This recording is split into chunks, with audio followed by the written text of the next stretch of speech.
آگے حضرت عثمان رضی اللہ تعالیٰ عنہ اللہ اکبر خلیفہ بن جاتے.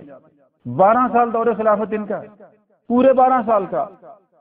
بہت سی فتوحات ہوتی ہیں، بڑے بڑے کارنامے ہوتے ہیں. یہ عثمان ہے کہ جس عثمان نے مسلمانوں کے لیے، جس وقت ان کو پانی پینے کے لیے بوند بوند کو ترستے، پانی پینے کو نہیں ملتا تھا، اس وقت میں 1,80,00,000 روپے کا کنواں خرید کے وقف کر دیا تھا کہ مسلمانوں تم نہیں یہودی تم بھی پی لیا کرو.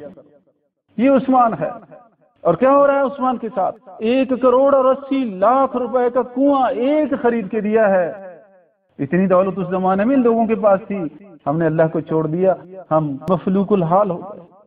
ہم اللہ کے دروازے کو چھوڑ کے لوگوں سے بھیک مانگتے ہیں، اللہ نے ہمیں چھوڑ دیا. اللہ اکبر. تو حضرت عثمان رضی اللہ تعالی عنہ کے دور میں آخری ایام آ گئے، اور یمن کے اندر سے اور ایران کے اندر سے جو فتوحات ہو گئی تھی، یہ بجبر و اکراہ مسلمان ہو گئے تھے. لیکن مسلمانوں سے اندرونی طور پہ ان کو کدورت تھی، ان کو عداوت تھی، اور ان کو مسلمانوں کے اوپر غصہ تھا. اندر کھاتے وہ یہودی ہی رہے، اوپر سے کلمہ پڑھ لیا، اور اپنا بدلہ لینے کے لیے کوئی دقیقہ انہوں نے پوری زندگی فروگزاشت نہیں کیا، کوئی کسر نہیں اٹھا رکھا. اور عبداللہ بن سبا اٹھتا ہے، اور عبداللہ بن سبا نے حضرت عثمان رضی اللہ تعالیٰ عنہ کے کچھ ویک پوائنٹ، کمزور پہلو جو ہیں وہ تلاش کیے کہ یہ بھی کمزور پہلو ہے، یہ بھی 14-15 جو ہیں وہ ویک پوائنٹ اس نے تلاش کیے. اور ادھر سے بھی حتیٰ کہ مصر سے، عراق سے بہت سے لوگوں کو اپنا ہم نوا بنا لیا کہ حضرت عثمان میں یہ خامیاں ہیں، یہ خامیاں ہیں، یہ خامیاں ہیں.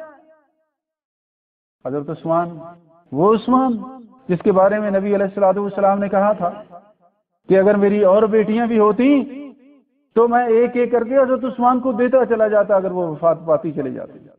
نبی تو اس کے بارے میں یہ کہیں، اور یہ ان کے ویک پوائنٹ تلاش کرتے ہیں، کمزور پہلو ان کو بلیک میل کرنے کے لیے. اللہ اکبر. ادھر سے عراق سے ملا لیا، یمن سے ملا لیا، ایران سے اور مصر سے بہت سے بلوائی اکٹھے ہو گئے. 40 دن تک اس آدمی کا پانی بند، جس نے وہی کنواں 1,80,00,000 میں خرید کے وقف کیا تھا ان کے لیے، اس کا پانی نہیں مل رہا. 40 دن پانی نہیں ملا، 40 دن پانی نہیں ملا. یہ سید الشہداء. اور مختصر یہ کہ ایک آدمی ان بلوائیوں میں سے وہ دیوار پھاند کے آتا ہے. اس آدمی کا نام حمران بن سودان ہے. حمران بن سودان، اس کے ہاتھ میں نیزہ ہے، اور نیزے کو کان کے اندر سے داخل کیا، منہ میں سے نکال دیا. اور نائلہ رضی اللہ تعالیٰ عنہ جو ان کی زوجہ محترمہ ہے، وہ دوڑ کے اپنے خامد کو بچانے کے لیے آتی ہیں، تو اس کے اوپر اس نے تلوار کا وار کیا، انگلیاں کٹ گئی، پیچھے ہٹ گیا. عثمان ذوالنورین جسے کہتے ہیں، یہ سید الشہداء. اللہ اکبر. تو عثمان رضی اللہ تعالیٰ عنہ کیا کر رہے تھے؟ قرآن پڑھ رہے تھے. یا اللہ ہماری بھی موت آ جائے، نماز پڑھتے آ جائے، قرآن پڑھتے عثمان کی طرح آ جائے. کیا ہوا؟ عثمان کے کان سے نیزہ داخل، منہ سے نکال دیا. اس تکلیف کا اندازہ عثمان کے سوا کو کر سکتا؟ اتنا بڑا غم کہ خریدا ہوا میرا، اور میں ہی اسے پانی نہیں پی سکتا. کان میں نیزہ داخل، منہ سے نکال دیا، خون کا فوارہ منہ سے نکلا. قرآن پڑھ رہے تھے. فَسَيَكْفِيكَهُمُ اللَّهُ وَهُوَ السَّمِيعُ الْعَلِيمُ. یہ آیت پڑھ رہے تھے، اسی آیت کے اوپر خون کا فوارہ گر گیا. اور معجزہ ہے یہ کہ صدیاں بیت گئی، 14 صدیاں، کم از کم 14.5 صدیاں بیت گئی ہیں. یہ قرآن جس کو عثمان پڑھ رہے تھے، جس آیت پہ خون گرا، وہ آج بھی اسی طرح موجود ہے.